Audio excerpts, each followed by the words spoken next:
আমি আপনাদের আন্দোলনকে কুর্নিশ জানাই। আমি নিজে স্টুডেন্ট মুভমেন্ট থেকে উঠে আসা লোক। আমি স্টুডেন্ট মুভমেন্ট আমি নিজেও অনেক সাফার করেছি জীবনে। আমি জানি আমার পোস্টটা বড় কথা নয়, মানুষের পোস্টটাই বড় কথা। আমি আপনাদের কাছে বলতে এসেছি, কাল সারা রাত ঝড় জল হয়েছে। আপনারা যখন কষ্ট পেয়েছেন, আমিও সারা রাত ঘুমোতে পারিনি। আমারও কষ্ট হয়েছে। এই ঝড় জলের মধ্যে আপনারা যেভাবে বসে আছেন, আমার মানসিকভাবে কষ্ট হচ্ছে। আপনারা আজকে 33 দিন 34 দিন, আমিও কিন্তু রাতের পর রাত ঘুমাইনি। কারণ আপনারা যখন রাস্তায় থাকেন, আপনাদের আমাকেও কিন্তু পাহারাদার হিসেবে জেগে থাকতে হয়। আমি আপনাদের কাছে যেটা বলতে এসেছি, এত ঝড় বৃষ্টির মধ্যে, প্রাকৃতিক দুর্যোগের মধ্যে আপনারা অনেক কষ্ট পেয়েছেন।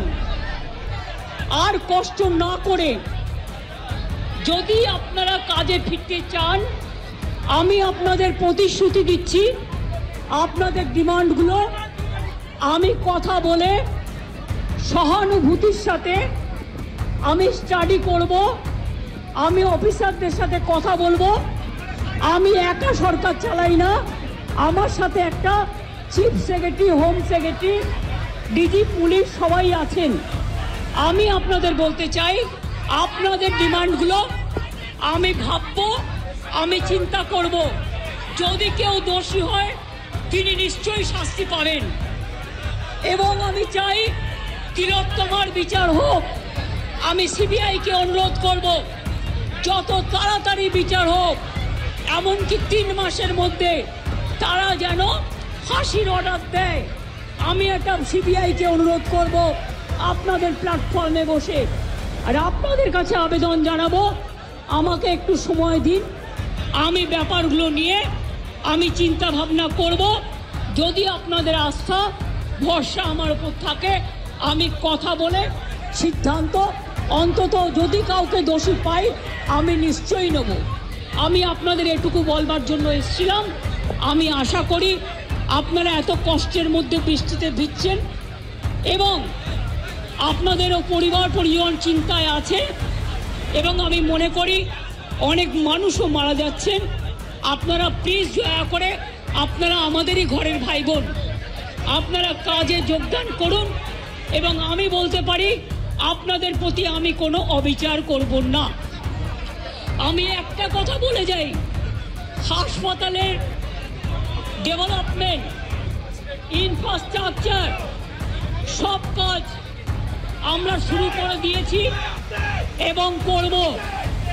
আমি সব হসপিটালের রোগী কল্যাণ সমিতিতে আমি প্রত্যেকটা একদম রাজ্য থেকে শুরু করে সব মেডিকেল কলেজ এবং মাল্টি সুপার হসপিটাল, যত রোগী কল্যাণ সমিতি আছে, আমি প্রিন্সিপালদের চেয়ারম্যান করব।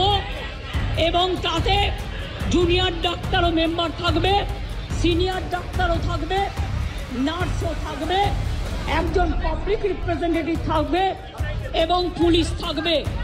এই সিদ্ধান্ত আমি নিয়েছি।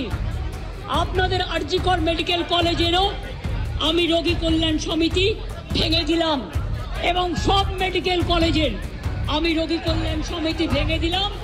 আমি নতুন করে এটা তৈরি করব।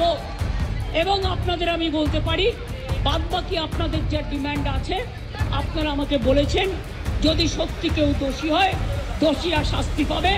দোষীরা কেউ আমার বন্ধু নয়, দোষীরা কেউ আমার শত্রুও নয়। আর আপনারা যারা ভাবছেন কেউ আমার বন্ধু, আমি তাদের চিনি না, আমি তাদের জানি না এবং আমাদের সাথে কোনো সম্পর্কও নেই। তারা এসছেন প্রসেসের মাধ্যমে। এই প্রসেস ফাইনাল হয়ে আমার কাছে আসে এবং তাই মাত্র 1 মাসের মধ্যে যারা এসছে তাদের কথা যদি তারা কোনো ব্যাপারে এই খুনের সাথে, মার্ডারের সাথে, দুর্নীতির সাথে যুক্ত থাকে, আমি নিশ্চয়ই সাধ্যমতো চেষ্টা করব কথা বলে অ্যাকশন নেবার। আমি আবার আপনাদের কাছে বিনীত অনুরোধ করব যে আপনারা নিজেদের মধ্যে কথা বলুন, কথা বলে সিদ্ধান্ত নিন এবং আপনারা কাজে ফিরুন। আপনারা আমার ভাই বোন, এটুকু জেনে রাখবেন, আপনাদের জন্য সিম্প্যাথি, আমি কোনো অ্যাকশন নেব না। আমি ইউপি পুলিশ নই। ওরা এসমা জারি করেছিল, ওরা 6 মাস মনে রাখবেন স্ট্রাইক র্যালি বন্ধ করে দিয়েছিল। আমি এসব করব না। আপনারা নিশ্চিন্ত থাকুন, কোনো ডাক্তারের বিরুদ্ধে, কোনো কারো বিরুদ্ধে কোনো অ্যাকশন নেবার আমি বিরুদ্ধে। আমি জানি আপনারা অনেক কাজ করেন, মহৎ কাজ করেন।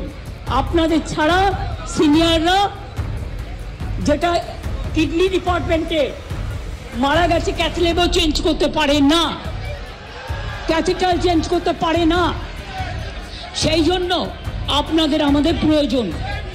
আমি আপনাদের বলবো, আপনারা ভেবে চিন্তে সিদ্ধান্ত নিন।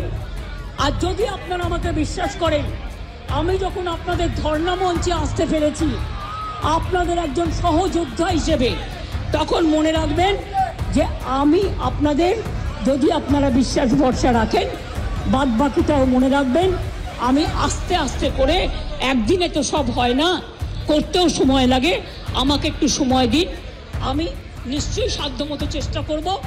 আমি দুর্নীতির কোনো একটা টেন্ডার কেস আজ পর্যন্ত আমার কাছে আসেনি। কোন রোগী কল্যাণ সমিতি কি কাজ করে এটা আমি জানি না, এগুলো আমার আন্ডারে আসে না।